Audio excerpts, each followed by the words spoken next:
ma conception du plaisir sexuel, tel qu'il m'a été enseigné et que j'ai pu expérimenter avant tout, c'est que le plaisir n'est pas localisé dans les zones génitales.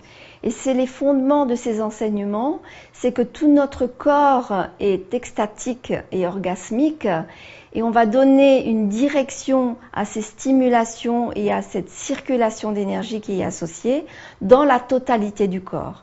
Donc il n'y a pas un orgasme ou plusieurs orgasmes liés à des zones érogènes, mais aussi des orgasmes de la main, du pied, du dos. Les Amérindiens disent qu'il y a autant d'orgasmes que d'étoiles dans le ciel. C'est un beau programme, c'est une belle invitation de vie. L'orgasme est considéré comme un moyen, un véhicule pour aller vers la spiritualité. C'est une passerelle et un pont entre le corps et l'esprit.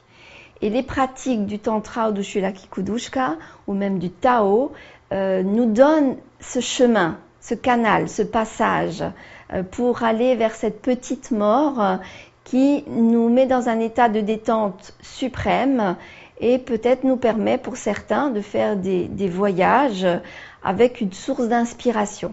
C'est cette source d'inspiration que l'on ramène comme une force de vie, comme un hymne à la vie, une célébration. Et c'est une façon de pouvoir regarder les autres, se regarder soi, et puis aussi notre environnement, tous les règnes, qu'ils soient minéral, végétal, animal ou humain. C'est aller vers une harmonie et puis plus de paix surtout.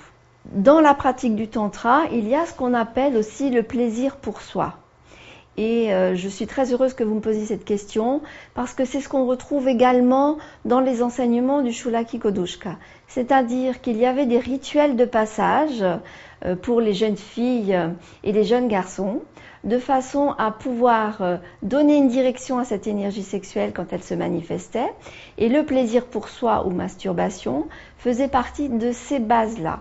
C'est-à-dire d'abord d'explorer son corps et ses sensations, de savoir que ce toucher-là est plus agréable que cet autre toucher, cette posture-là est plus propice à me sentir sexuée, à pouvoir regarder mon corps, mes organes génitaux, les trouver beaux, pouvoir faire des liens avec ce que je vois du monde végétal. Une orchidée est une belle représentation du sexe féminin et une façon de le magnifier.